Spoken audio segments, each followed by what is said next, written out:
So welcome everyone to our 11th Salon of the Maternal Gift Economy Breaking Through series hosted by Genevieve Vaughn, who's with us today, and the International Feminists for the Gift Economy. I'm Letitia Layson, your moderator. We're delighted to have Coumba Toure and Medea Benjamin with us today. Our format is going to be a bit different for today's salon.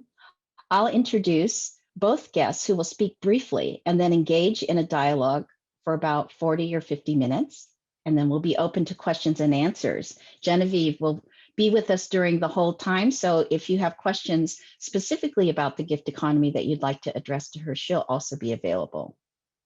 I'm going to introduce Coumba Toure. Born and raised between Mali and Senegal, Coumba is a writer and a storyteller. She publishes children's stories and organizes art events targeting children's minds through Falia. She also designs popular education programs with a focus on to impact women and children. Coumba is the chair of the Board of Trust Africa and ASI Balboa, as well as the coordinator for Africans Rising for Justice, Peace, and Dignity. She has extensive experience in facilitating meetings internationally, engaging young people, designing, implementing, and evaluating training programs to promote human rights, especially those of women. She has worked with organizations such as Ashkoshka, the Institute for Popular Education in Mali, the 21st Century Youth Leadership Movement in Selma, Alabama, and the Youth for Environmental Sanity in Santa Cruz, California. She is a member of the African Feminist Forum and the Per Ankh Collective. Coumba has served on the board of Urgent Action Fund for Women in Africa. Coumba is a loving mother, a sister, and a daughter to many. Welcome, Coumba. Thank you so much. I want to just take a minute to greet everyone and thank you, each of you, for being here and for welcoming me here. I feel honored, excited, a little bit nervous being here, but I'm just happy to share this salon with Medea Benjamin. So thank you for having me. And I'm just hoping that in the conversation that we are having, Medea and I, that you might find pieces and parts that might be interesting and useful for you. Thank you. Medea? Well, Yes. as usual, Coumba, you're way too humble in your introduction. I too want to say what an honor it is being with you all. I have known Jen for many years and in fact have had the privilege of staying in the Goddess Temple in Nevada when CODEPINK would organize our trips to the Creech base where the drones are being flown from. And it was always such a way of feeling rejuvenated after spending the day outside a military base, knowing that the people inside are engaged in remote control killing, to be able to go to a temple that is so loving and celebrating of life and of women. And thank you, Jen, for all you have done. And this whole concept of the gift economy is such a beautiful one. I just feel that my own trajectory of working first for the United Nations, then an NGO where I met Coumba at Global Exchange, and we worked together many years ago. And then since then, being part of a women-led organization called CODEPINK that has been struggling against the militarism of the United States and of the world, and trying to bring some sanity to US foreign policy by educating people about the massive destructive consequences of our policies, about how the wars we're engaged in have been so devastating to people around the world, including the US soldiers involved in them, and focusing on what we could be doing if we made that shift of resources. So I feel very delighted and excited to be part of a conversation with an old friend who I haven't had a chance to talk to in several decades. So Coumba, maybe we could get started and you could tell us your first interactions with this concept of the gift economy, how it plays into your personal life.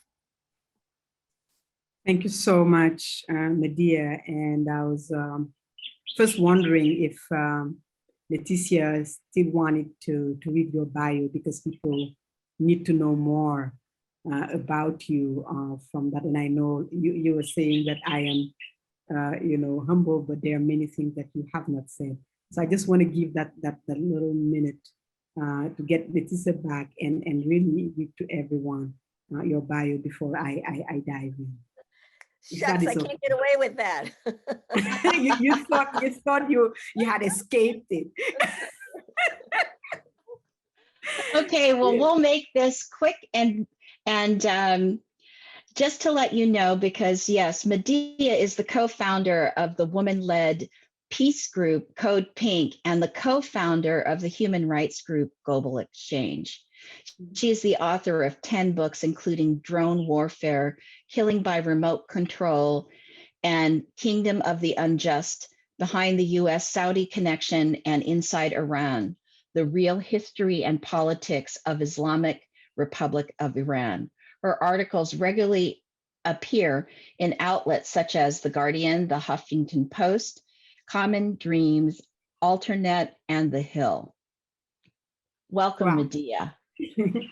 We could not miss this. It's just incredible. Thank you so much. And I'm happy to come back to your question, Medea. If I recall it, it's more about my own encountering of gift economy. Yes, I'll start, I guess, just because we are together here, and you and I on this panel. I'll tell a story. I'm sure you might not want to, might not want me to speak about this, but gift economy is something that I've experienced all my life. I've received so much and from so many that it's even difficult to know where to start. But one story that I will tell is that I remember coming to the US in 1997 in San Francisco, as an intern, a young person, and doing an internship at Global Exchange. And Medea Benjamin here and her family actually hosted me, got their daughter out of her room and gave me, the young daughter. Of course, she was happy to to go with her parents at that time, but just the symbolism of this. And I stayed there for free and did my internship, and it's something that changed and transformed my life. And I say this, and Medea is exceptional, of course, we know that, but I also want to say that it is not an exception in the activist community. That the way people do things and take it almost like it's normal. This young woman from Senegal that you have only, I guess, philosophical connection with, to be able to make that gift of hosting and allow that growth. it's huge, and it is transformative, and it is transformation.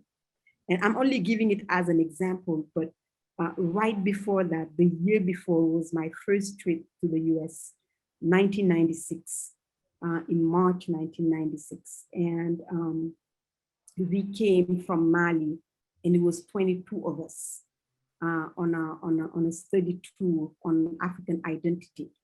And we wanted to know about the life of African outside of Africa, African diasporas.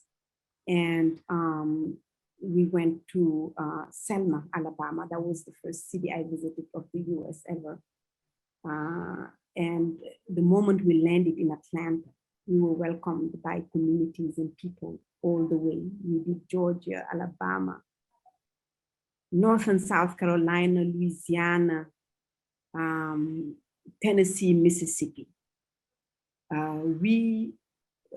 22 of us, the only money really that we had, that was the Institute for Popular Education, was really our tickets to get here, to get to the US at that time. And we were cared for. And you know, this is extraordinary, you know, and it happens all the time, and it goes unsaid. It's in nobody's report, or you know, or proposal, or anything. If I don't tell you this story, you know, nobody would ever know that people gave us their food, churches cooked for us, university students, everything, as we went on these studies.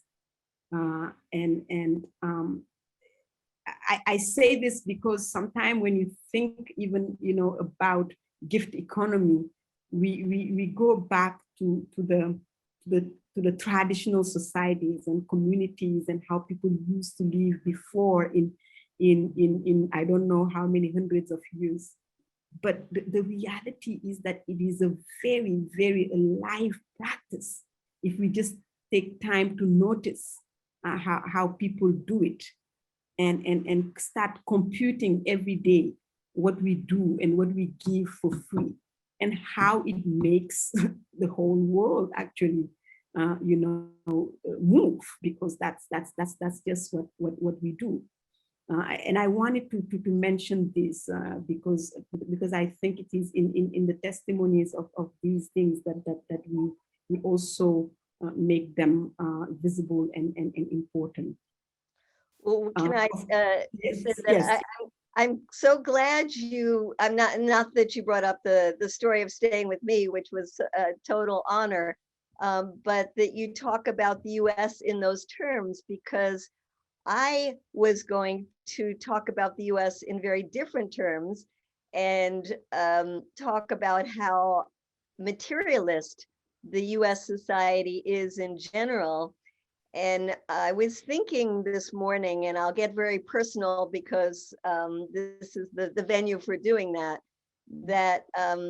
my mother, who I passed away many years ago and I love dearly, but she had a very materialist view of the world. And I remember one time, and this is, you know, many decades ago, me asking her who was her the person she looked up to the most in the world.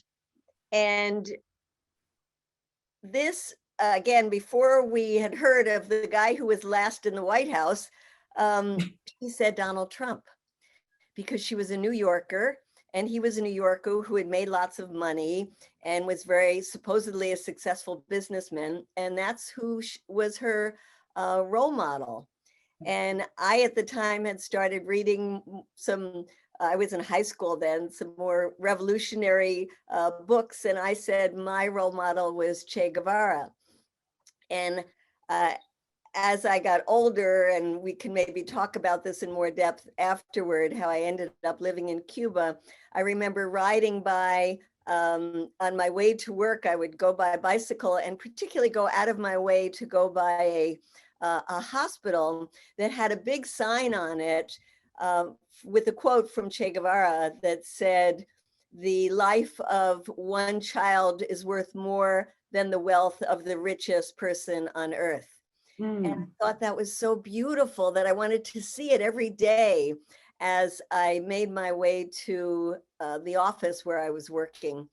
And so I'm glad, Coumba, that you remind me and us that there is this beautiful gift economy that is everywhere in the world, and that we have to acknowledge it and celebrate it. And these are the values that we want to uplift in people rather than the materialist values. And if I could give another, an example of sometimes you have to go out of your society to see this gift economy that, as you say, exists in our own society, but sometimes we don't see it. And this was the first trip we ever organized as Global Exchange. And part of the reason for creating Global Exchange was to have these people-to-people exchanges, have people like you come to the US, and people from the US go outside of their bubble and see other parts of the world. And the first place we went was Haiti and the Dominican Republic. There are two stories I'll try to quickly tell. One was when we went to the Dominican Republic, we went to a small agricultural community, and they took us around and showed us their farms. And then in about 5 o'clock, we met in the community center, and they said every Friday evening we get together in what we call happy hour. And I'm thinking happy hour in the US where you just, drink and I don't know, just have conversations. And we said, great. So we went in there, and the happy hour for them is that one by one, they would go around and each person would perform something that they had done themselves. So a poem they had written, a song they had made up, a tune on the guitar they wanted to share, some dance moves that they came up with, a joke that they came up with, anything that was might be entertaining to others, but showed their personal creativity. And they went around and each one had a beautiful thing to share. And then they turned to our group and they said to us, now it's your time. If you could go one by one and share something with us. And we all went like, oh, uh-oh, what is that? And we had to huddle and try to help each other come up with something. And what we realized is how our culture was so commercial, and that the songs we knew were ones we heard on the radio, or the poems if we barely remembered them, were other people's poems, that we just didn't have that kind of creativity. And it was very embarrassing for us, but it made us all afterwards come together and really think about how we share, how we give to each other things that have no monetary value, but come from deep inside. And the other story I wanted to give was from that same trip where we were in Haiti, and, a very poor country.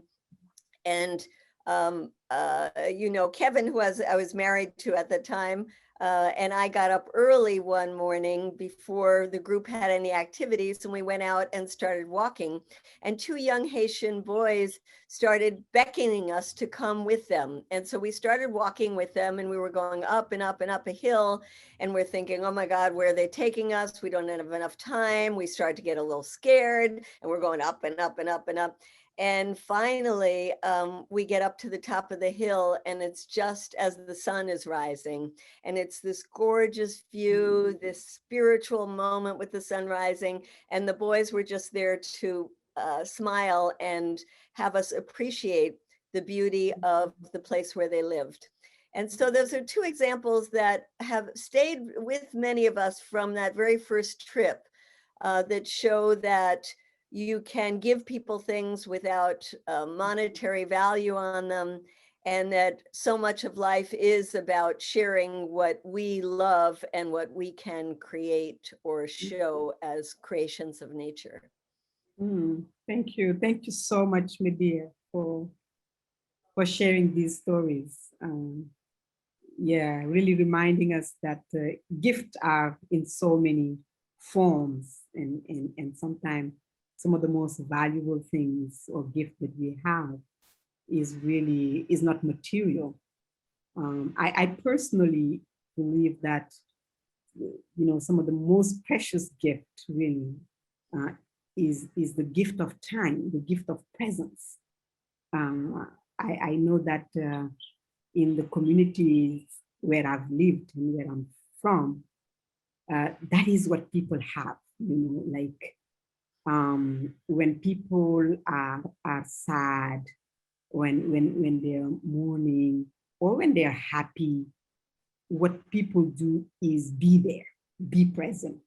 And I'll tell stories because just to show sometimes the difference, we if you have a party or a wedding or baptism, something, and people go, when they come back and make comment about how great it was, it's rarely about what the place was, what the food was. It was like, it was so great. There were so many people. It's like, it's just the presence of people is the value of it. It's how many people think that they can just spend time and sit and be there with you and give what they have the most precious, which is the time of our life that is basically limited. All of us know that that's the finite, or I don't know if in English you say finite or finite time. It's there. If you can give that time, then that's what is the most precious gift. And that's how people evaluate whether or not the party was great, is how many people was there. So you never limit. Nobody ever know how many people come to their parties. It's not even like where you can write a list. I mean, the neighbors, if they hear the music, of course they'll come and dance and give their little part of the whatever they can and go, because that's how people see it. I also many times have looked at some of our communities where sometime, and of course there is a judgment about it in a modern, you want to call it in a modern society. Things are changing so fast. We are all now, connected in big cities, have all these things, and now people want to show how much they have and how much they can accumulate. But the way someone is valued is how many connection and links and diverse connection can they maintain. And that's how you say a person is a good person. Oh, this person, is connected to many people, because they will greet people on the street. They will go to people when they are sick. They will go and see sick people, etc. Those are small things, but that seems very important, where people see the value. I just tell one story where I had a friend who came to visit us in Mali, and she's from the US, and at the time I believe she had picked up malaria or something. But the thing is, when someone is not doing well, when you're feeling sick or depressed, or you have some issues, that is the time people choose to actually be there and surround you. Like they won't leave you alone, basically. It's very difficult to be left alone. And we didn't know that, from where she came from, basically, if you're not doing well, you basically want to hide until you get better, and then you are with people. So it was like the complete opposite. It was a very crazy situation where she would kind of move and go somewhere to isolate herself. And all of a sudden, the room would be full with people and children and everybody. And even if it's uncomfortable, people are just like, yeah, we are here. It's okay. You're sick or you're in pain, and everybody goes through it, and well, that's it. But it's part of that gift of presence that I wanted to really underline, and say that it's something that has always been something that I cherish. It must be particularly hard during COVID for societies that are used to being communal to isolate people or to isolate yourself if you are sick and have a disease that can be passed on. It's the most difficult. I have to say, people have been speaking to this so much, because it goes basically, a transmittable disease goes basically against the way people know to care. So what do you do? And it seems like, even funerals got sadder if it can, because before, I mean, you're gonna be sad, you can be sad, and you know that there is a loss, but it is something where we all recognize together that this is part of life. Now, what do you do with that alone? How do people, go through mourning without the witnessing and the people recognizing, and it's been, I think it's been the most difficult part of the COVID-19 for people here. It is that, and the touching, the holding each other, and the being together is what people, what is the most hardest for people during these times. Yeah. Maybe we could go back a little to this issue of the giving of time and the sharing of tasks.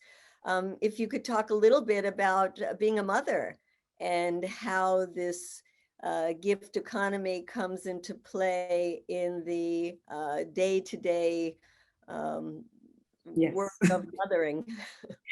Yes, Medea, you've gone through this before me, so you can tell me your share about it too.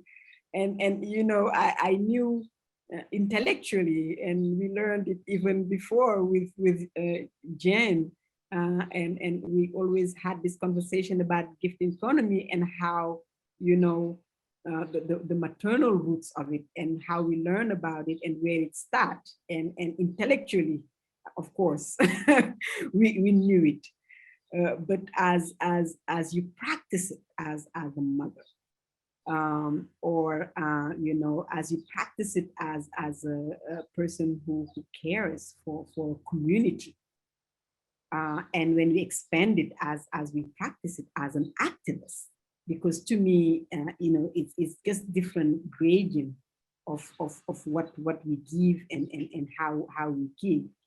We realize that there is so much that we do as a gift for free.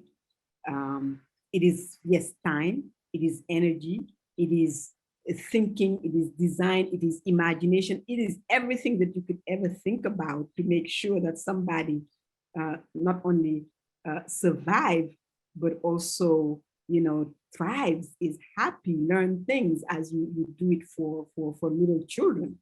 I guess that is also what we try to do with our own communities as we work as activists or people who try to make change happen. So there is no more counting of hours or time or anything.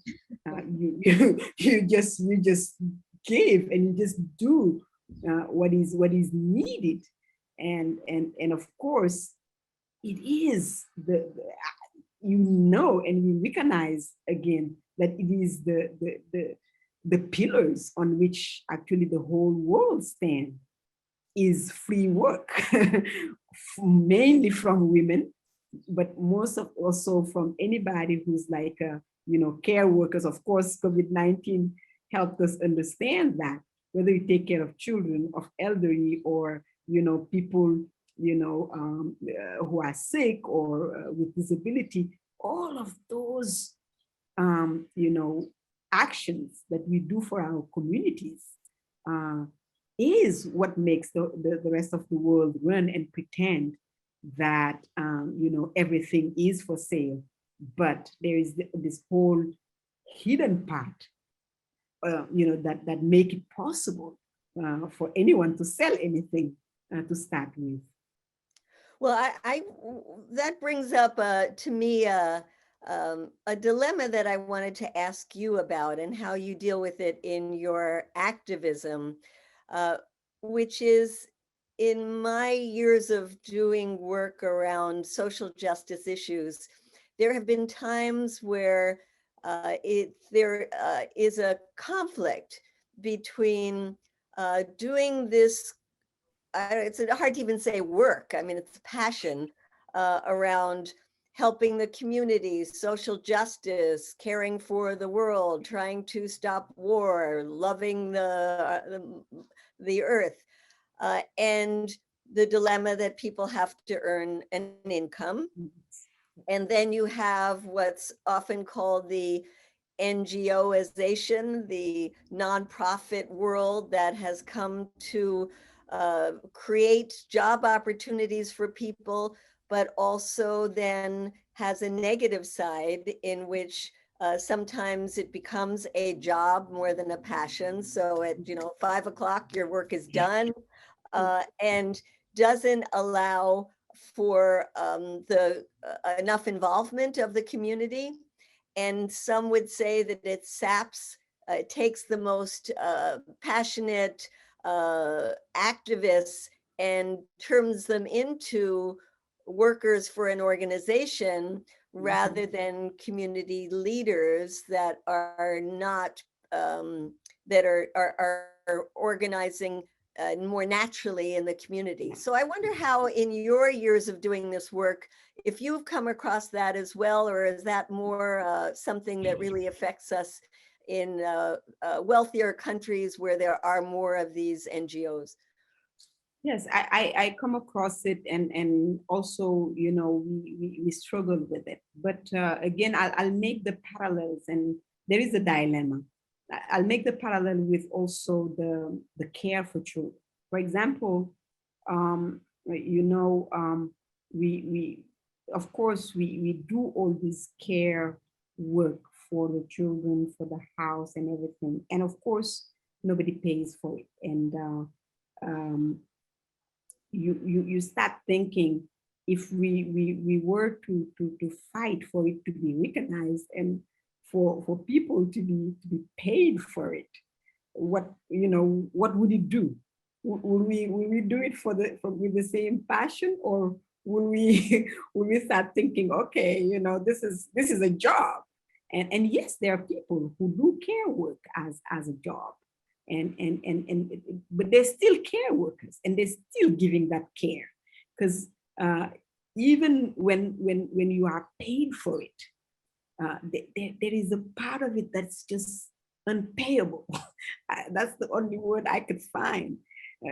That it doesn't matter how much somebody gives you, that care, that tenderness, that look, and the way you do this thing cannot be paid for. There is a part of it that comes only from you. I mean, except if they're going to make some robots to do them now. And I'll do that parallel also with the work of activism. And it's the same thing. Most people do it by passion and do it for free, or for much less than what they could have made if they were somewhere else. And the truth is, as much as somebody can pay you, if you are passionate about caring for the earth, how much can they pay you to do that? there is a part of it that is still, your gift, and that gift is the choice you make to care. I think that the choice we make to care is that part that is unbuyable, and that is, profoundly human. And of course, as soon as, money comes in and certain structures come in, you have all kind of things happening in all kind of field, basically. And I am among maybe the one who, I would say, yes, if I could pay women for the work that they're doing in their house, taking care of their baby, I would do it. They pay their own baby, because I'm just like, hey, they give birth to these kids and they take care of them for the whole world to benefit from. And nobody's ever, looking at that. And if I can pay activists to do something that they would do for free, I'll pay them to do it also. But I know that there is a dilemma, and I know that there is a struggle there.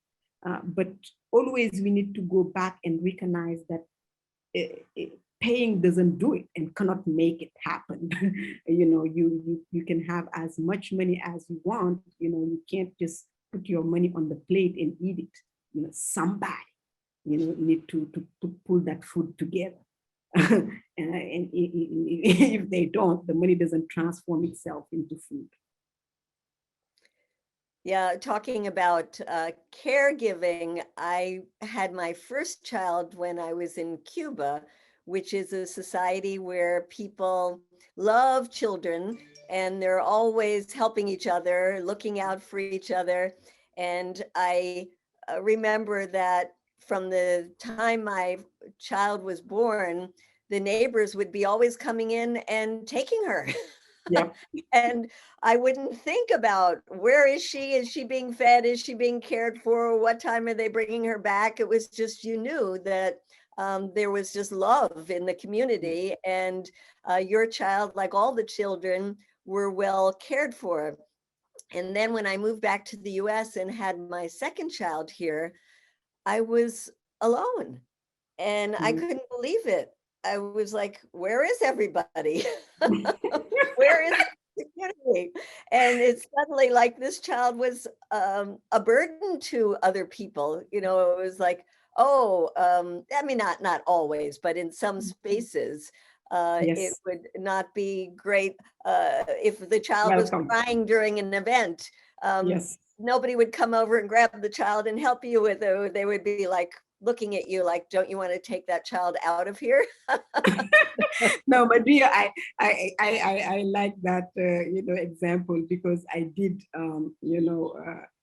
see that where at least in our communities and some of our houses, when you have a child and it's your own child that you gave birth to, you have to look for your child to get your kid, because the moment somebody see you with a child and like, oh, is this your child? And you say yes, they pick it from you, because the reasoning behind it is that it doesn't matter how much people help you and take the child, you'll remain with something to do for that child, because there will be a point where, well, the child has to go, if you're breastfeeding, you're the only one to do it. If they're sleeping with you, if they're sick and you have to take, they know that it doesn't matter. People can pick the child as much as they want. There will be enough to do for you. So that's the first instinct, is to first relieve the mother and make sure that you give a little time and a little share, because you know that there will be some more to do. And when I came to the US, with my children, I was just like, how do people do this here? Let me just tell you one thing. This doesn't make sense. Nobody can take care of a child by themselves. And they're like, yes, yes, yes, we do. I'm like, who? But the truth is that I looked at myself, I'm just like, how do women do this? And during COVID, imagine during COVID when your children are at home and you're supposed to be taking care of them and doing your work. I don't know how women do it in societies like these, where we're so compartmentalized and don't live in extended families for the most part. It's a big struggle, but I think that gift again, what we are saying, gift of care, gift of time, is something that is the basis of really our societies, and we take that into our work, if we can call it work, our passion, and it inspires in how we act. And I believe, for me, that's why I talk about gift economy as a political practice, because in many ways, you know, I would do it in a very unconscious way. It's just like, oh, that's what you do, and that's how life is. Or I benefited it without even knowing that it was there or important, because it's just there. Everybody does it. So how do you know? It's only as you grow up, I guess, you learn, you read, and you travel. You're just like, oh, wait a minute, not everybody does this. And we're losing this when we're in the cities, or when you're in certain setting, it doesn't happen anymore. And then you see like the value of this, gift economy, how it helps people stay sane. Because I know a lot of people would be gone completely mad if there was not this, this circular gift economy way. And you also see practically that people evolve and are supported. I mean, I'm serious, Medea, the number, I don't know anybody, I want to say this, like, I don't know no one in any of my communities who works, earns a living, or, grow something that is not like caring for some other people. I don't know anyone. Like, it doesn't matter who you are. I mean, I'm trying to think. I think the only person I've ever heard of that people talk about and say, okay, he doesn't share and doesn't, share what he has, even though he's actually somebody very rich. He actually has some, psychiatric issues. But every single body I know who earn a living, however small it is, or however big it is, just share with other, you pay some other people's children's school. I don't know, they're just things that people do, and it's not even a question. It's how people live. Could you talk a bit about the work that you do, about your activism, and maybe relate it to these issues? Yes, I want to say that, again, what we do, to me, at least now, what I try to do is to transfer some of those values in the model and the activist work, because I know that sometimes it doesn't always fit. There are models, I was saying earlier, there are proposals, there are, I don't know, ways to do things. But now it's like we know what the way of life is, and we know that this is the way, the way things grow is through gift economy. We know it. So we need to transfer it into how we do things. And I've basically made it now like a conscious, more of a conscious practice. For example, I'll just give one example. During the COVID-19, we had a time when it was really a lot of struggle for a lot of people, financially, and even for food and everything, but also just for mobility. Yeah, people being able to go out. There were times and you couldn't go this place or that place.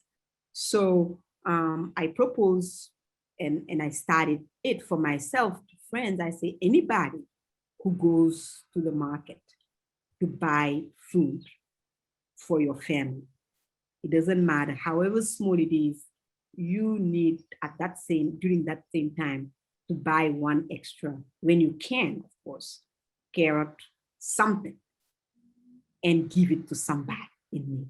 let's just try it, let's do it. And if enough people can do it, it can take us somewhere. And sometimes it's because some people need it because they don't have the money to buy it, but sometimes it's just that they can't get there to get what they need. So if every time we make it now a practice to share, even if it's a small piece, and many people do it. And when I started it, what I'm talking about is not deep, it's not big, it's really, could be something that costs $1 or less. But the impact and the connection that is built is incredible. And to the point where I feel like, it doesn't matter, even after COVID, these are practices that we need to continue to maintain. How do you find the people in need? When we talk about need, what you're hearing is the call for prayer. But I want to say that giving is not about the need or the needy. It is about giving first. And I start with those who are closer to me, my neighbors, and when I bring back my own grocery, and even if it's a small bag that I drop at there next to them, the question is not whether or not they have enough. The question is, because of COVID-19, we see that issues are more than what you have. It's also the connection, it's feeling cared for, is knowing that somebody cares about you. All of those things are extremely important. And then you start hearing, and people will tell you and thank you and tell you, but you don't, such and such didn't have this, or this doesn't have. It starts going, by word of mouth. And of course, we also use our social media, because when I did the first one and just take the picture of the grocery and shared it and say, can you do this? Some of the people started doing it. I'm going to mute for a minute so you can talk and you don't have the call. No, I think it's beautiful. I love hearing the call to prayer, so please don't mute. And I hope you don't mind if I ask you this question that came to mind hearing the call to prayer. And it's something that's been bothering me, and having a chance to talk to someone like you, maybe I can understand it better. My experience living in Africa was one of just great sharing and helping each other. And the way that you've been talking makes me remember those days when I lived in small villages in Africa working as a nutritionist, and how much I just so appreciated that there was never a homeless person, that there was, with what little was available, it was shared so beautifully and so organically. And that is my impression of Africa.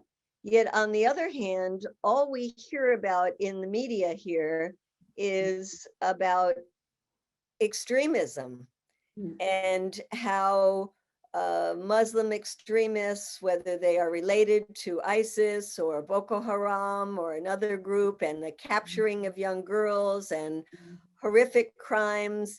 I lived in Mozambique for about 8 months, beautiful society, and now it's being overrun by terrible extremism. So how does that happen? And how can you hold those two totally different kinds of people and worldviews in the same place? It's so true. Huh? It's so contradictory. And I guess it is the human, a profoundly human experience. Everywhere you go, you can find the best and the worst, and times are different, and people are people, and they act depending on the environment and the pressure that they live in or under. I want to say that some of the places like what you've described, where people don't have much, but where, they might be called poor, but they are not impoverished. Like nobody came to take their land. Nobody, they live there, they grow food, they interact with each other. And I want to say in if I want to call it normal conditions of life, human beings normally knows how to live, basically, and that we are intelligent enough to know that it is in giving to each other that we actually survive and thrive. It seems that that's just the basic intelligence of being human. But then as you put people in stressful conditions where now things have changed to a point that what is important is not how you live in community with each other and exchange, but how much can you accumulate, and how do you become the one who have more and best. And generally it means also power, so that you can exert power on people and you can decide about, what other people are doing, etc., etc. That's where everything changes. And many times, at least from my perspective, religious extremism is most of the time far from being religious. It's most of the time about power. It's about accumulation. And if you go deep into it, if you scrap the surface, you understand that what is called religious and what is basically believed to be based on a belief system is far from that. And everybody needs to understand that and make the difference about people's religion and what can be done what can be used for political power or material serious material power. I just give one example around that, because I think this is one thing that people don't always see. Where I live in Senegal, we have Christians and Muslims. Most of the community here, the big percentage are Muslim. Smaller percentage is Christian. And I want to say that everyone, Muslim or Christian, has some type of animist belief, because before even being Muslim or Christian, they're Africans. And when things goes really bad and they don't know what to do, generally you find them going back to older spiritual practices. But the way I've seen things work, I've lived in families where my mother's Christian and my father's Muslim, and it was not an issue for us. There are actually very special gifts that are built in the society.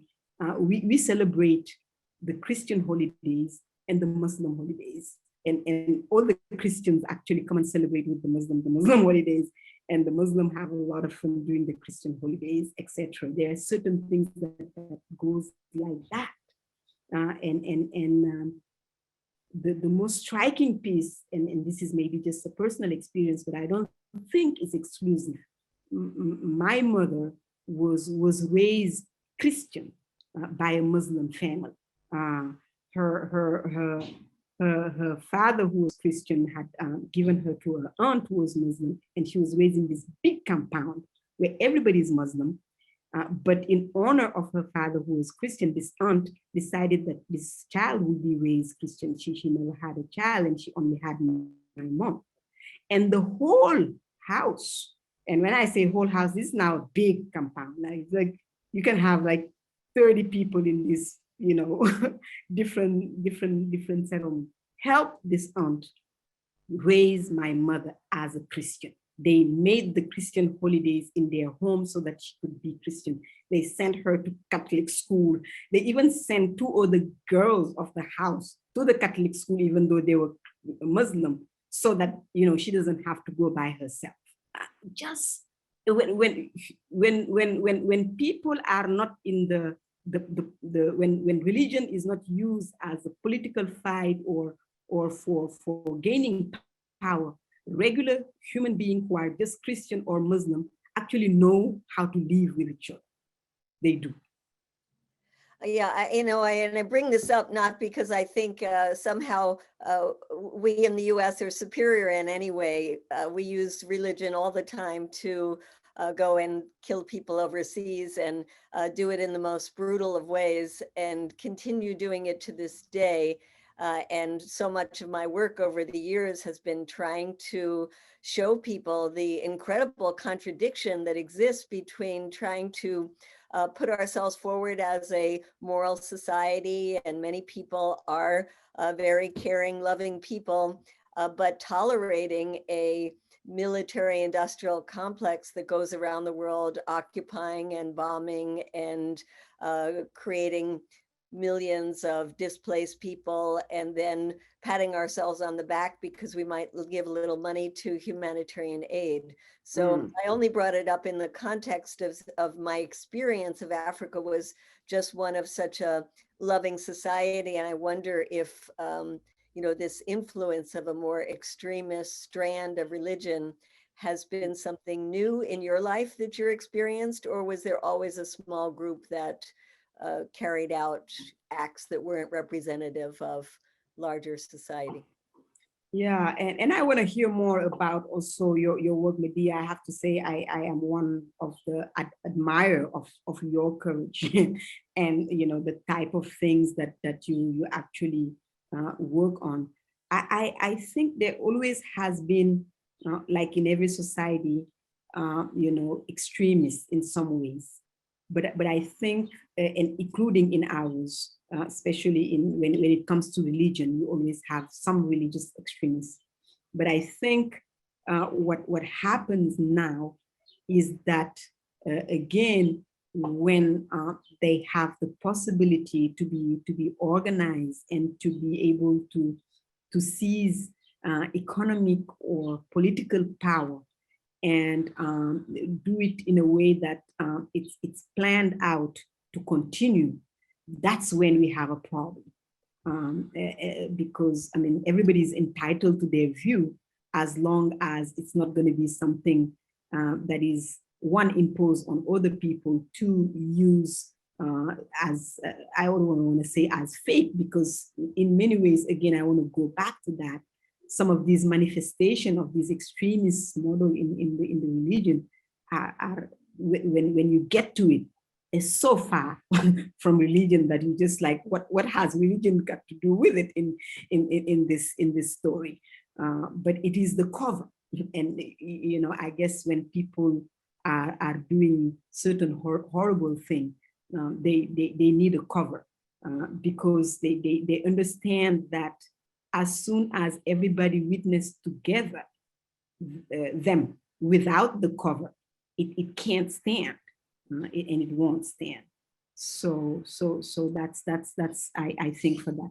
But I want to hear more of your work and of what you are up to. I follow some of it, but I feel like some of the things that you're tackling, it's just so courageous, because seriously, when it comes, that's, for me, at least in our activism, that's where the last barrier is, where everything stops, is with militarism. Because when somebody has the possibility to physically eliminate you, what do you do with that? Where is the space to engage? That's the end of the engagement, and you are tackling that, and because it is in the end what makes every other evil possible is the backup of arms and military. Well, and it's also the glorification of the arms and the military. And that's such a difficult thing to confront, because on the one hand, you have the fact that in the US, most people don't know what the US is engaged in overseas. You just don't hear it in our media. I would think most people in this country don't even think we're still at war in all kinds of other countries, or that we have over 800 military bases around the world, or that we have special operations forces all over, and how in Africa, in so many different African countries, there's US military presence, and all the bases and the aggression we have against China right now and against Russia. People are really not focused on this. They're focused so much on their day-to-day lives, and they're not given the information. So that's one thing to fight against, or to try to educate people about how much of our resources are going to make people either kill people or make their lives miserable and create more enemies for us. But there's also this issue of the glorification of the military. Just today, when I was on my way to visit someone, I stopped by a new square in Washington, D.C. that we had used during the Occupy. We had an Occupy movement, and in Washington, D.C., we had one that lasted for about 6 months, with people living in the square and using it as a daily place to talk about issues around the world, and how we should live together, and what was wrong in our society, and how to make it better. And one of the places we used was like a concave, it had like a natural amphitheater there, where we could talk to large groups of people. And it had been under construction for a long time. And today I had a chance to get out and look at it. And it had been turned into a memorial to World War I, with plaques all over and statues of people fighting, and quotes about war. And this is just one of dozens and dozens of memorials around this city that are to whatever war, Korean War, World War I, World War II, Vietnam War, you name it. You know, every war has several memorials to them. And it just broke my heart to think that that was a place where people would meet and gather every single day, and we live there to try to come up with better ways of living together. And it's turned into yet another war memorial. So, you know, our work is so profound in trying to find a way to not only protest on a regular basis what's happening, what we're doing, but also inspire people to living better, and how ridding ourselves of all these enemies that we create around the world would really liberate us. And on that, I remember once being in Venezuela when Hugo Chavez was alive. And it was a big amphitheater, and he was talking to the Venezuelan people. And this is a time when, you know, the US has been hammering and supporting a coup against him, and these horrific sanctions that have been draining the people of resources to run their economy. And we were a small group of Americans in one little corner of a big amphitheater, and he had just gone on and on about how terrible George Bush was, and the US, what they were doing, not only in Venezuela, but all around the world. And then he looked over and he knew that there was a little group of Americans there. And he said to the whole crowd, he said, "I want you to know there's a group of Americans here. And they are in the same struggle that we are, because as we are fighting to liberate ourselves from imperialism and be able to create a society that we want to create that might be different from the one in the US, so too there are people inside the United States trying to liberate themselves from Wall Street, from greed, from corporate control. And when we are able to overthrow this yoke of imperialism, we will not only give ourselves more breathing room to experiment, but the people of Martin Luther King will also have a chance to liberate themselves as well. And I remember how just beautiful it made us feel to be part of a larger group around the world that is trying to liberate ourselves. And so I think the work is so multifaceted, but one part of the work I have always wanted to be part of is trying to give other places more breathing room. And I've seen, starting in my work in Africa, when I was in my 20s, a young woman going to work in, first for the United Nations, then for the Swedish International Development Agency, and then directly for governments in Africa, and as a volunteer, how the experiments that I saw when countries were first liberating themselves from colonialism. And I spent time in Zimbabwe, Mozambique, Angola, Guinea-Bissau, and the beautiful societies they were trying to create, where it was everyone teach one, whatever you know, you teach it to someone else. If it's reading, if it's mathematics, if it's some kind of skill, you teach somebody else how to do that and build the society together. And the US would always come in and support counter-revolutionary forces to overthrow those societies. And so we've never really had a chance to see real alternative models thrive because they've been attacked so much.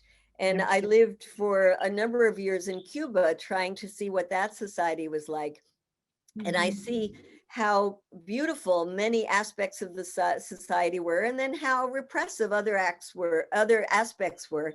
And I never knew, is that because the US has been trying to overthrow them all these years? And so they, get more in on themselves, or is it because that's the form of socialism? And I just, want to say that what we need, especially now, and I think during these times of COVID, when we're coming out and have evaluated many people how they want to live their lives and what's important to them, and maybe reshaped their values to be less materialistic and more family oriented, community oriented, how much we need other societies that are trying different things to have the space in which to do that.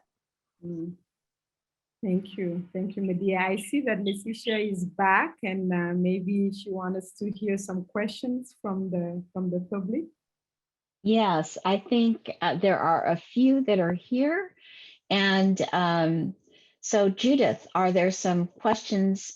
And Jen, I don't know if you wanted to comment before we actually launch into the questions, but I want to thank both of you, Medea and Coumba. You've given us quite a bit of food for thought, living examples, and showing us how the gift economy has sort of was brought to light in your own awareness through your activism, and how you continue to give the gift through your activism. So Jen, do you have some words you'd like to share before we? Yeah, well, I'd just like to say that I think you're also talking about the gift of truth, that there's a need for the truth, and you're providing it in a society, especially in the US, where it's now becoming more and more based on lies, both the lies of the politicians, as well as the lies of the market, of advertising. And without the truth, you really can't change things in a big way, because the people don't know. And so I wanted you, maybe you could talk about that a little bit. Absolutely. I think that's a beautiful way to put it, Jen. I just heard something that Julian Assange said about how lies take us into the war, and the truth can bring us peace, and the truth can, of course, set us free. It's very hard for the truth to break through in a society that's so divided, and when we have a two-party system that is based on corporate control, on a greedy capitalist system, and two parties that really are war parties. So to have the truth break in when people become so partisan and they want to talk about bad policies when it's under Trump, but they don't want to talk about it when it's under Biden or when it was under Obama, makes it very hard to have activism that is based on the truth, that is much more pure and focused on how do we move ourselves away from this, horrific society based on militarism and materialism. And I think Coumba, you might want to talk to this too, because in your travels you're able to see so many different ways of living, and how this relates to what people are here in terms of the media and what they're taught by their leaders too, because that shapes a lot the way people see the world. Thank you, Medea, and Jen, thank you for bringing that light too, because again, it's different facets, and yes, telling the truth is a gift and need to be recognized as such, especially when truth is not always welcome. when there are interests, that don't want to hear that truth too, and want to continue, and the struggle is the same. Medea, I guess sometime in the US, maybe it's hard, but sometimes it's clearer. is there, it's in your face, and then you can just name it. And for me, I find sometimes so difficult because when it's not so clear, when it's not so striking, and you try to tell people, it's even more difficult for people to hear it. But it's the same thing going on around the world. Is the one model, negating our humanity and our gift, that is just specifically based on just let's accumulate power, material, doesn't matter how, and who become collateral, whatever damages, it doesn't matter. It's just let's do it that way, and be in a system where it works that way. And here we face this every day, and we see it before our own eyes. We are what do you call it, witness of the changes so fast, because I still know and live, certain communities that still live and practice these circular and gift economy ways. It's incredible how people do that. And then the next day you come and you hear that, well, there is a big investment from Dubai port, and all of these villages in the coast where I live, from Dai and Tubat, Biala, etc., that they're going to disappear. And it's something that is absolutely not needed, even in a pure business, what do you call it, logic. It doesn't work. But there is a big lie that is sold to people. What even they say is not true, even in the business side. Like the reality is that is completely different from what is described of what is going on. So how do you even start to tackle those those things? So we live in a society where lies are made look like truth and realities. And our gift is to uncover those lies and to tell the truth.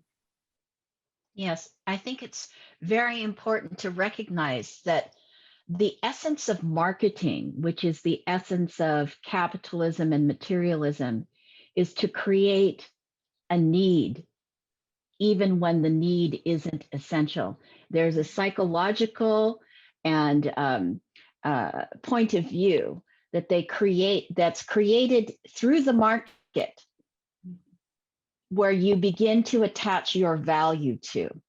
And that's what the challenge is. The global effect can be both positive and negative. In the negative way, when the market is in control, and that's what Medea points out, that's what you point out, Coumba, is that the accumulation of goods, materialism, and power, it almost erases the value, the most important value of relationship and community, because it's emphasizing accumulation.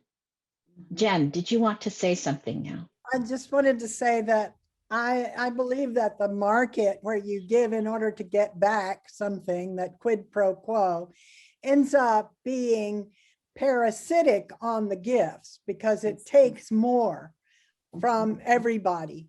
And that's how the accumulation happens, by the few getting gifts from the many and from the earth.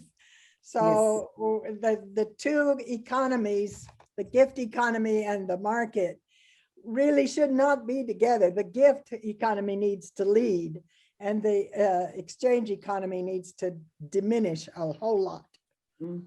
That's exactly right. So with that, I think there are a few questions that our audience has actually put forward, and I'd like our speakers to have the opportunity to respond to those. So Judith, would you like to enter into the conversation here with our first question? There's a question to both of you from Elena. Do you ever get discouraged by the amount of work that you face in your activism, and how do you cope with that? So basically burnout. How do you deal with burnout? Coumba, why don't you start? Oh, wow. Well, I wouldn't say that I get discouraged. No, I get, I would say I get tired because, you know, there are just days where you're like, okay, not another thing that's gonna start again, you know. And Jen, you were just saying this, what you were talking about made me think of another example that we are facing. Like, what I'm talking about is actually a real thing that we just live through as every day we wake up. This group of women for the past 25 years or even have, you know, managed to create a natural reserve in this village in Popelin. And they tend to this place, and it's now a beautiful place. It's by the water and by the ocean.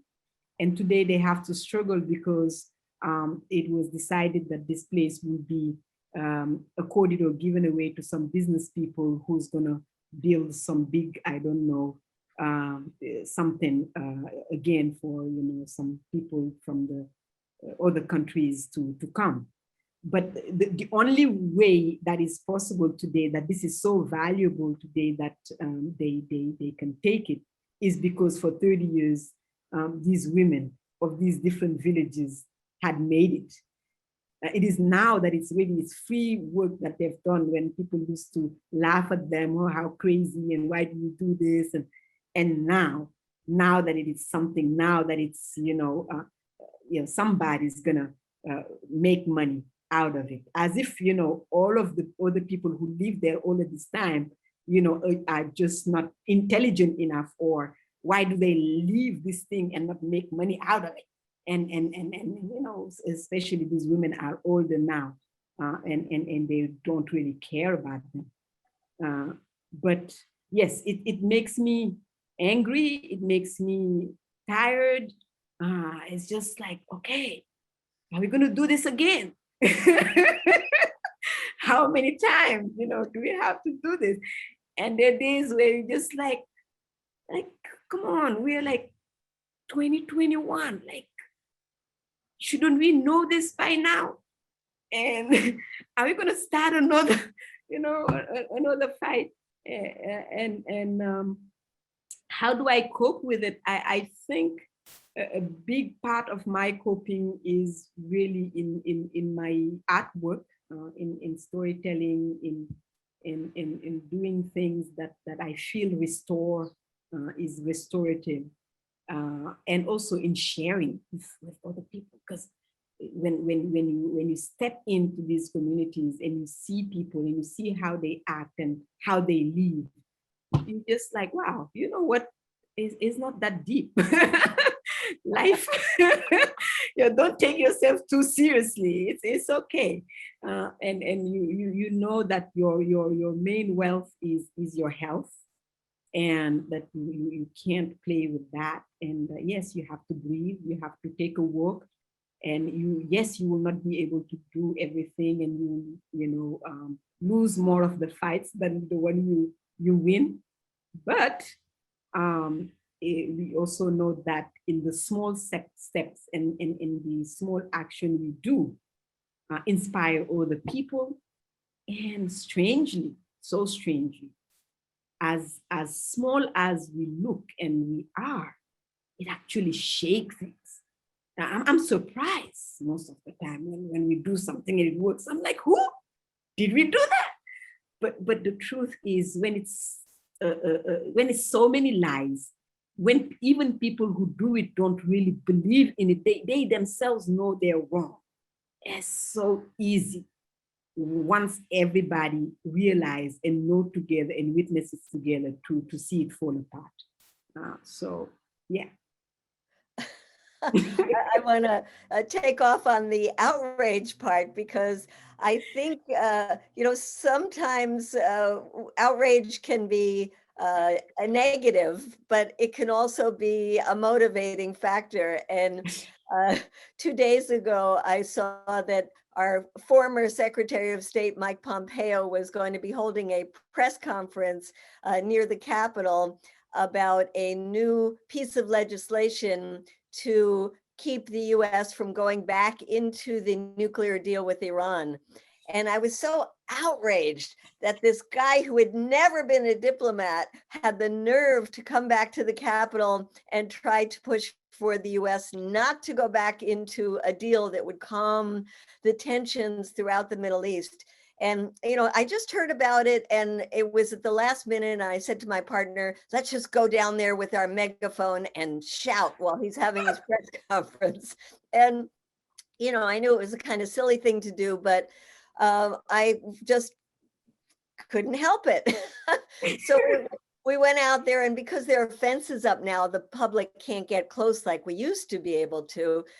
And so we were kind of far away, but yelling at the top of our lungs, Pompeo, go home. We want peace with Iran. No more war, yelling and yelling.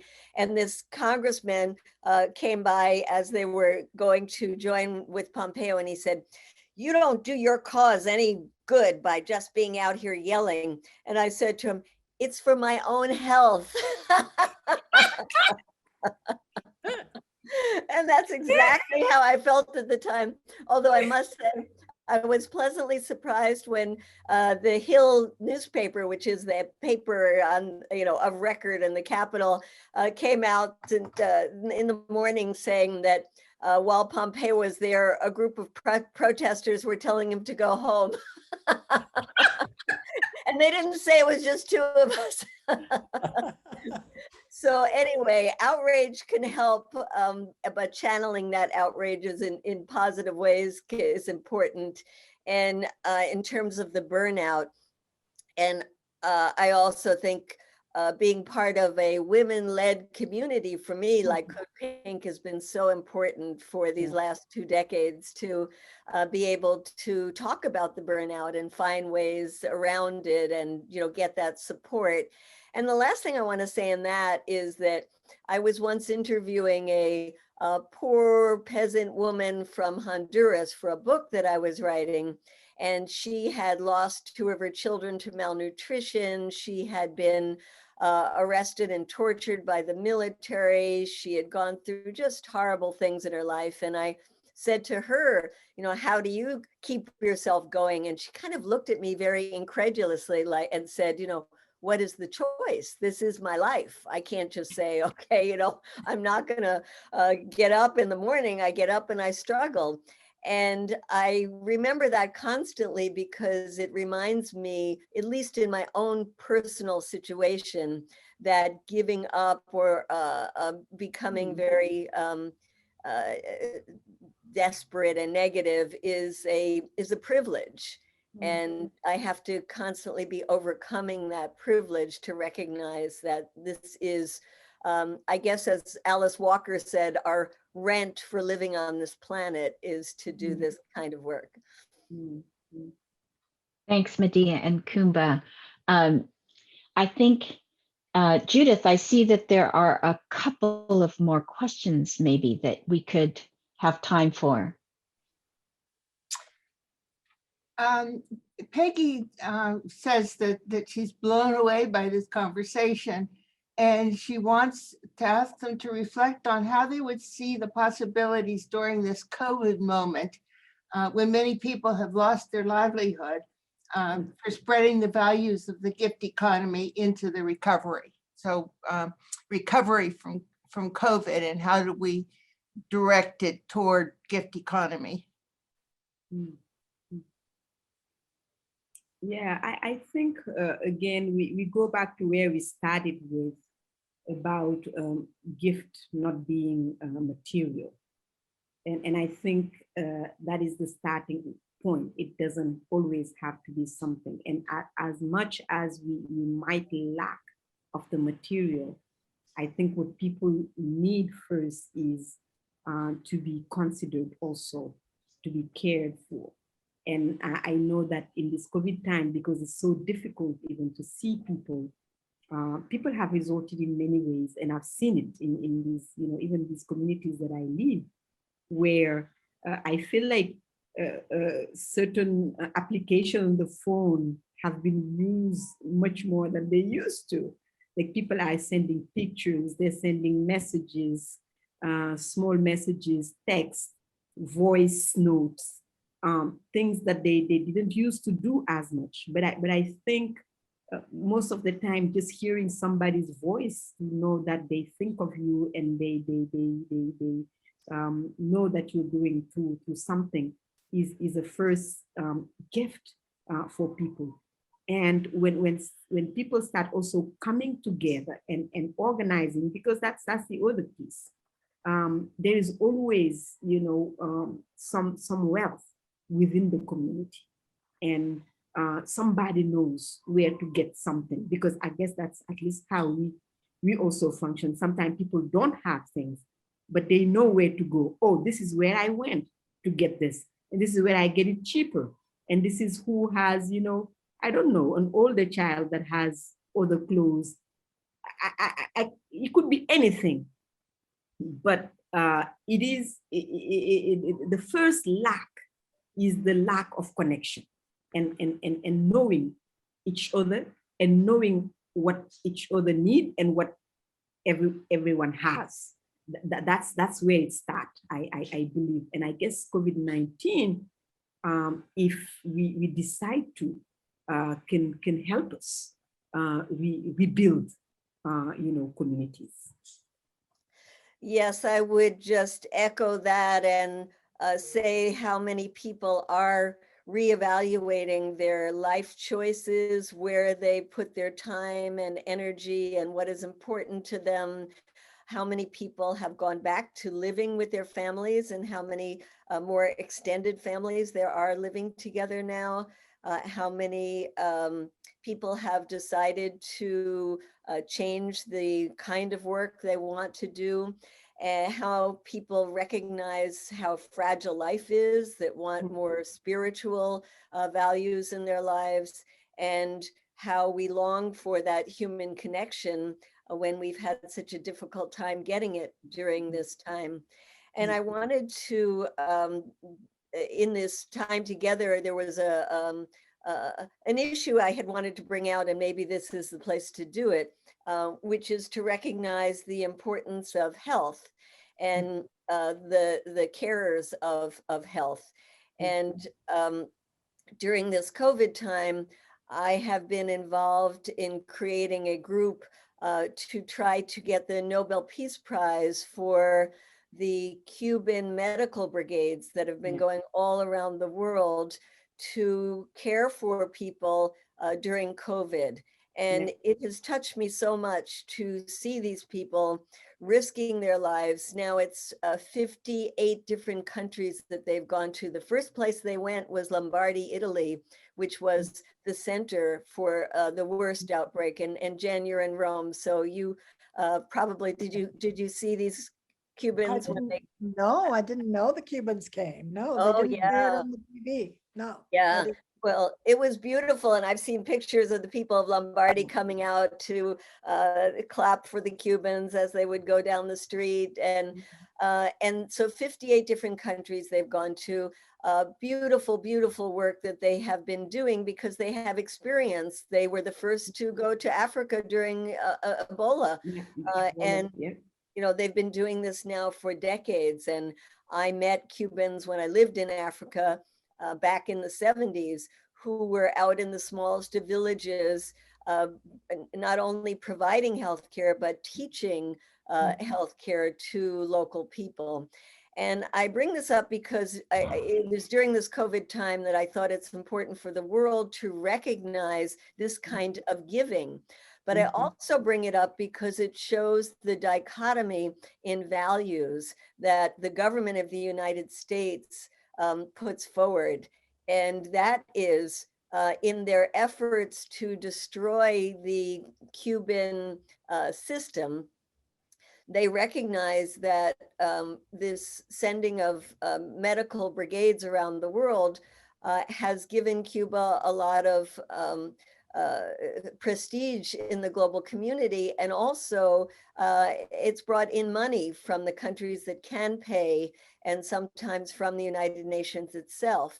And it's been an important part of the income that Cuba then uses to provide free healthcare to its own people and free education for anything you want to study, including becoming a doctor. And so the US government, particularly under Trump, but unfortunately has continued, has tried to sabotage this by encouraging countries not to invite the Cubans in, by encouraging Cuban doctors to defect and come to the United States, and by labeling them a new form of human trafficking and calling them a modern type of slaves, because a portion of their salary is not given them to them directly, but goes to the government. And so I bring this up as an example because they're trying to get Cuban doctors to come out and say we were exploited. And Oh, I'm sorry. It looks like Medea and Coumba have both dropped out. Something must have happened. Something must have gone wrong with the Yeah, computer. with their computers. I did want to say, just on the tagline of what Medea was talking about with Cuba, you know, it's interesting because in the Philippines, my heritage is Filipino, that the largest, one of the largest exports in the Philippines is people. So they encourage and they send, the Philippine government sends people, all Filipinos all over the world, especially healthcare people, nurses in particular, which is also supported by the United States, by the way, and educators.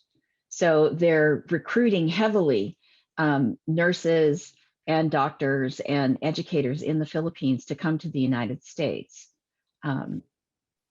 I wanted to, may I mention also that Cuba has a vaccine, a cheap, a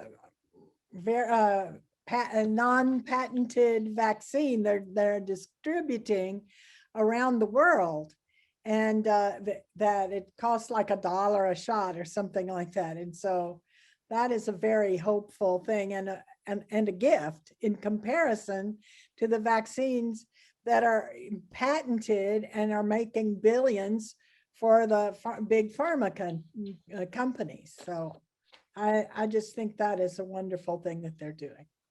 Yes, and welcome back, Medea. Sorry about that. Yeah, but and now Coumba is also gone. Anyway, go ahead, and you were talking. Oh, about- just finishing that story is to say that they were calling these doctors human modern day slaves. And when they would talk to the doctors, many of them would say, we don't do this for money. We do this because we love humanity. We do this because this is part of giving back. We do this because this is how we were, our upbringing was, what we were taught. And so you see this incredible difference in values with people in officialdom in the United States saying, if you're not getting well compensated monetarily, you must be forced to do this. And I think it's such an incredible example of different worldviews and getting to the essence of why we are here on this earth. Is it to provide care to others, or is it to accumulate individual wealth? Absolutely. It's the Absolutely. gift versus the market. I have a follow-up question there for Medea. You say that you're working on trying to get a Nobel Peace Prize for them. Is there anything that lay people can do to support that effort? Well, there's a website we created called Cuba Nobel, as in Nobel Peace Prize, NOBEL, cubanobel.org. There's a petition to sign there. There's other actions that people can take. And this is happening all over the world. There are groups in countries all over that are doing this same kind of action. And it's been wonderful. We've been able to do a lot of webinars. And if you also sign up at CODEPINK.org, we have webinars that, for example, one that just happened the other day, where we have Cuban doctors in other countries talking to us about the work that they're doing. Or the other thing is that there are many students from all over the world that go to Cuba to get trained for free. 6 years of medical school for free in this very poor country. And they've even trained hundreds of people from the United States. And the only obligation is that they go back and work in underserved communities. And so you can learn more about that program with the group called Pastors for Peace in the United States. So those are a couple of ways to be supportive. Oh, and the other thing I should say is that we're starting a campaign called, it's called Saving Lives, and it's syringes to go to Cuba, because as brilliant as they are in the medical field and coming up with their own vaccine, they're very poor.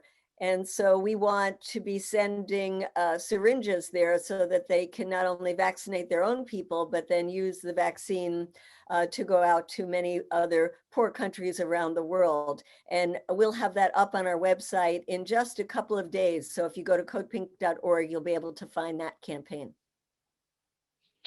Wonderful. Thank you so much. And welcome back, Coumba. Thank you. The internet went out, but I'm just excited to come back, and I know it's almost the end. But yes, I'm just so excited to be here with all of you, and particularly with Medea and all these CODEPINK women. I mean, I talk about you everywhere, you know, in villages that nobody knows even where what CODEPINK are. I'm like, you know, those women, you know, they're great. And so you are very, very inspiring to me. For us, I mean, there are many things I want to say. If people want to get involved or learn more, I'll type it in the chat. You can go on the website, africansrising.org.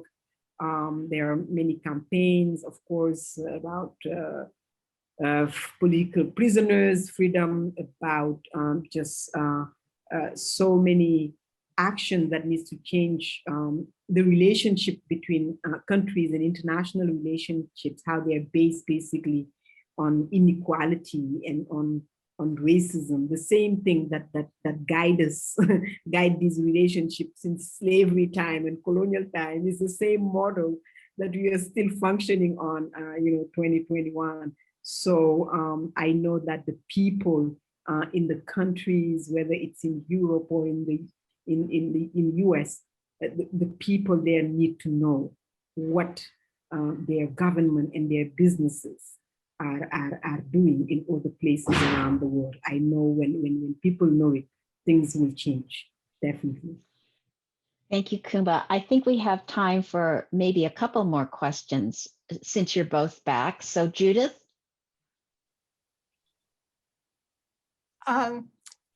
This was for me. I'm fascinated by the hanging behind Coumba, and I just wondered if you could say something about its significance. Oh, thank you. See, thank you for giving me that opportunity. This is made by a group of people in Ségou, in a small town in Mali called Ségou. And the group that makes it is called Ndomo. I'll type it also there. And it's amazing. We talk about gift economy. I didn't even think of their model. Basically, this is someone who's training young people in the production of colors that comes from natural herbs and different. Everything they do is done with plants, and there's no chemical in what they make. Also, they relearn some of the signs and the patterns that really guide people's value. I mean, you would say that some of these seems more like I want to say 80s symbols, because one of them is called the Kanaga, and it says, "Don't look into the sky for what you can find on earth." Just be grounded and do what you need. But the reason why the connection with the gift economy is that traditionally, when people come in circle and work, they also have a day of work that goes to the community. And many groups do that. It could be groups of fishermen or a group of people making things. You come every day, you do a work. They have things that they make, that they sell for themselves. They have things that they make together that goes to the whole group, but they have a day of work that anything that they make goes into the whole community, people that have nothing to do with what they make. And this is a practice. It's not, it's nothing big or deep for them. Is that's what you do. And it's integrated in their ways of working. So these are things that I think for us, we need to bring back in the way we educate, again, our children, that the concept of, yes, community work is not left to few people or to activists or to this and that. It's like everybody does a little bit for the whole community, and then it won't be so heavy, and it won't be so discouraging, or and people won't be burning out if everybody just does a little bit. I think that's a beautiful way to inspire and encourage the gift economy in a personal life, that each of us, when we go out and gather or we actually do work, that we recognize that we also do for ourselves and for our community, so that it's embedded in the way that we actually are making sure that we are in service to the world. Can I bring up that I loved, Coumba, your example really sticks with me about when you go shopping, you buy a little extra to give to someone else. And it's just a beautiful way of living and being. We have in the US a lot of these wonderful free libraries that have cropped up, where people, put these little libraries outside their house, and we've got one right outside our door here, and it's a lovely way for people to exchange books. And I'm just delighted to see that in all kinds of communities around this country. And then what we also have a little thing that we set up that just says free. And people just put things in and take things out and put things in and take things out. And maybe I'm inspired that your society is one where there's so much human connection that you can feel comfortable buying something and dropping it off at your neighbor's. Here, I think it's a little more impersonal, and maybe you don't want to insult your neighbor by thinking they need something. I don't know, whatever it is. But it's a little easier to have a more anonymous kind of place where you leave things and people take things. But you've inspired me to think about how I can do more of that, leaving things for people, but as part of acknowledging them. And you said it doesn't have to be that they're in need. It's just to show you care about them and you thought about them. And that's very beautiful to incorporate into your daily routine. Thank you. Yes, I like that idea of putting things that are free, that people take and give. I know there was a practice here, and I think it has disappeared because I've never heard of it anymore. But a friend of mine who's older, she's 90, 95 or something, she was explaining to me the word in Wolof that we use for chance. For some, when something is just you got it by chance, wërsëg. But when you break down that word, it's about going in the cemetery, going around a cemetery.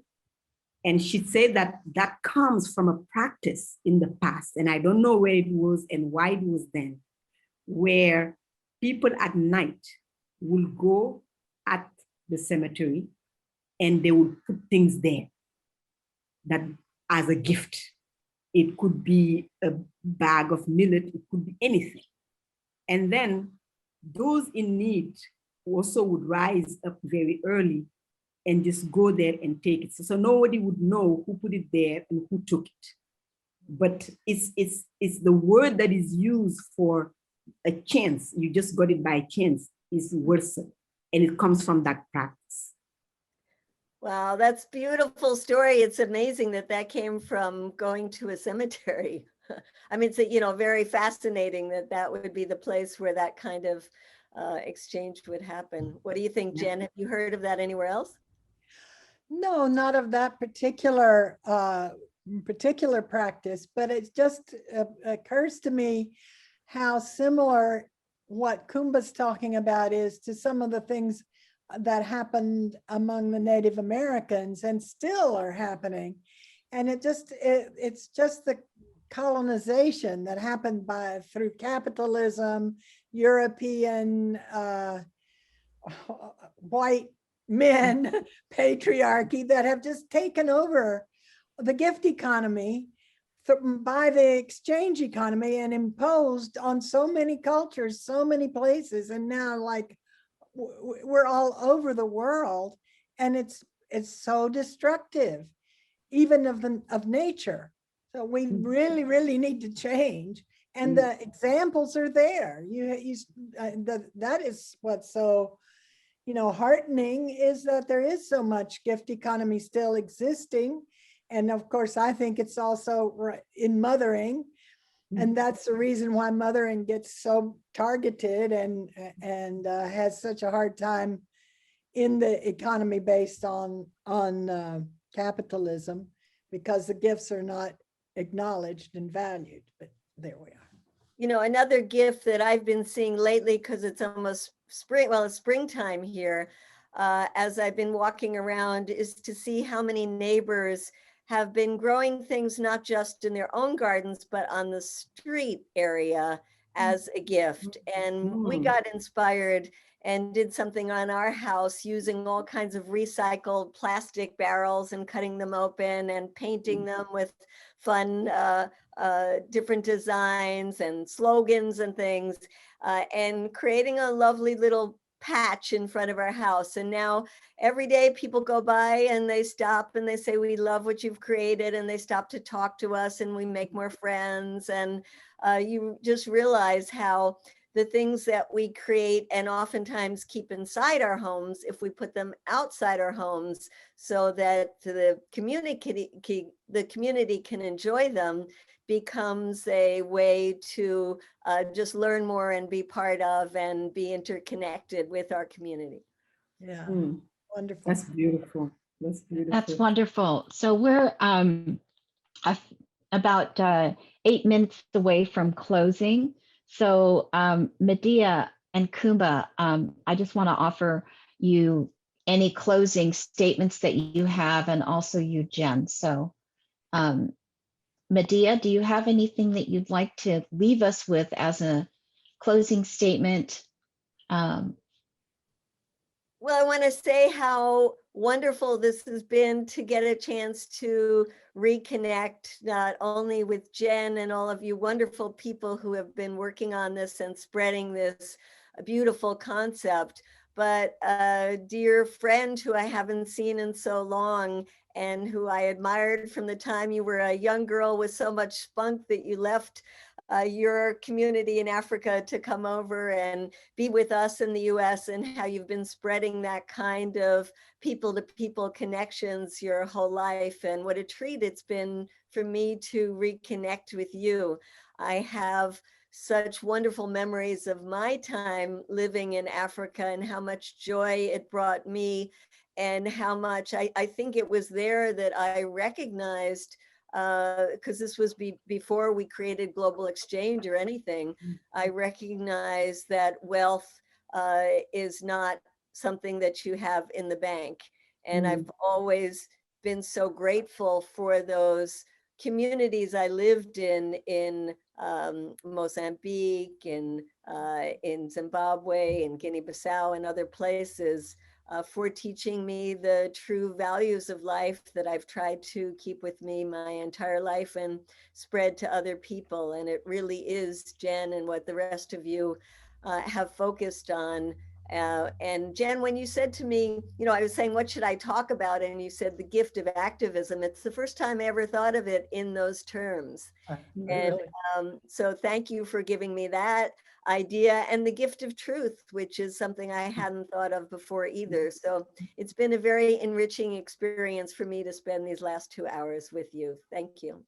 Thank you so much. Yeah, I think actually we can reframe a whole lot of things in terms of gift giving, and see how exchange or the market is hostile to it and is taking from it. So it's a question of a framework for me. Thank you. Are there some closing words you'd like to offer to us? Yes, just thank you again. Thank you. And I always share this again in my first language, one of my languages in Bamana. I always share this. People greet each other by saying thank you. It's very funny in Bamana, you meet people, instead of saying hi, you say thank you. They say thank you. And you wonder, like, why is everybody thanking each other for? What's the problem here? But as again, I ask and learn from, my friends and elders in the language, you understand what it means. And it is from a farmer's community, and normally the person passing by is the one who greets, and greeting, even in English, means thank you in some ways. But you thank them because you pass by and you see them working in the farm. And in a small community or in a large community, if you understand the world, you know that the work that they do, the food that they grow, there is no possible way that they can eat it all by themselves. It's going to go to some other people, and in a small community, probably to someone that you're connected to, or even if it's not, it's still that they're working also for you. So you greet them and you thank them for working, and you basically tell them that you see them and you see their work, and you know that what they do it also for you. And this is the way I feel about Medea's work. Like every act, everything she does, everything the women at the CODEPINK do, Like I take it personally. I'm like, yeah, you know, it's coming back somewhere for us because what they do is also for us. So I thank each of you. Jen, it's just amazing how you give us a framework and some words to name and to understand some of the things that we are doing. And I'm going to take away too this gift, the gift of truth, the gift of activism, the maternal roots. I'm learning so much from you, and I just want to thank everyone once again. And so happy to be here in Medea. So great, you know, the opportunity even that I have to thank Medea, because that's what we even recognizing people's gift, just knowing that there's so many people who do so much. Medea was saying it earlier. They make these monuments for people who went to war and killed people. Like, where are the monuments that are, you know, thanking all of these women around the world and all of the care workers and all of the people who are giving things for free and the activists and so on? Where are they? Where are the spaces so that we start recognizing and glorifying giving? So people see it as a way to be. That's so wonderful. I think we should have a CODEPINK park in Washington, D.C. with all kinds of free things that people can come live off and take. Let's do it, Jen. I love it. I also see in the comments that Kyoko says that your laughter is a gift, and that's something I remember so much about you, Coumba, is your laughter. It is a beautiful gift. And Jen, as you say, you put everything in the gift terminology. Laughter is certainly a fabulous gift, and you've given it to us today as well. Thank you so much. Thank you both. What a wonderful session this has been. You're two fabulous gift-giving women. Now we have a new project. CODEPINK Park. That's exactly right. In the new state of Washington, D.C., it will be a national park. That's what we'll call it, dedicated to, because that's actually activism is how the United States became separated from, you know, the colonies itself. So really, it should be, you know, this park that's identifying that. Well, I want to thank everyone for joining us, and especially Coumba and Medea. It has been delightful. I think that one of the gifts we get to see is the gift of friendship. And that from 1997 on, this relationship that was open and honest, where you were giving your gifts naturally, we get to see how that blossomed out into this global work that you're both doing. And you're highlighting all the unseen, unarticulated, languaged gifts that really keep the world going. And it is truly a beautiful thing. One of the things that we had hoped for in our salons was that these salons and the recordings could be used as teaching tools, that they could be shared around so that people would benefit from them. And I think you have done us a great benefit and left a gift for many years to come for all the people who will be viewing this. I want to also thank Judith and Diane and Ellen Escoco, who are behind the scenes, who are supporting our technology and making sure that we have a stable platform, and always Genevieve and the International Feminists for the Gift Economy as we continue to make this radical revolution of the maternal gift economy movement. Our recording is going to be up on our website, probably by the end of the weekend, the maternalgifteconomymovement.org. Please feel free to share it around. If you want to be notified about our upcoming salons and events at our website, the maternalgifteconomymovement.org, you can sign up for our mailing list. And we welcome questions and comments that you can send to us at maternalgifteconomy@gmail.com. If you have specific questions that you want to address to Jen or our speakers, we'll make sure that they're forwarded. And any last words, because we're going to say goodbye. I always feel grateful that we can actually keep this to the 2 hours, because it's 2 hours everywhere in the world, sometimes early in the morning, sometimes late at night. Jen? I just want to say thank you, Letitia, for your wonderful facilitation as always. It's a big gift too. Thank you. You're very welcome. So please, everyone, join us in 2 weeks for our next Salon number 12, where we're going to have Pilwa Chang, who will be calling in from, is it South So- Korea? Yes. Seoul in South Korea, and Tracy Gary. And Jen, can you just say a little bit about what you are hoping we'll discover in that salon? Well, they're going to talk about the gift of women's funding and fundraising. So that will be a very interesting. So I hope you are inspired to come back and bring your questions and invite other people, because there are many women doing unpaid work who might want to have insight or connections into that. So be well, everyone. Be safe, be kind to one another, and we'll see you in 2 weeks. Thank you all very much. Thank you so much. Thank you. Thank you. Bye, everyone. Take care. That was great.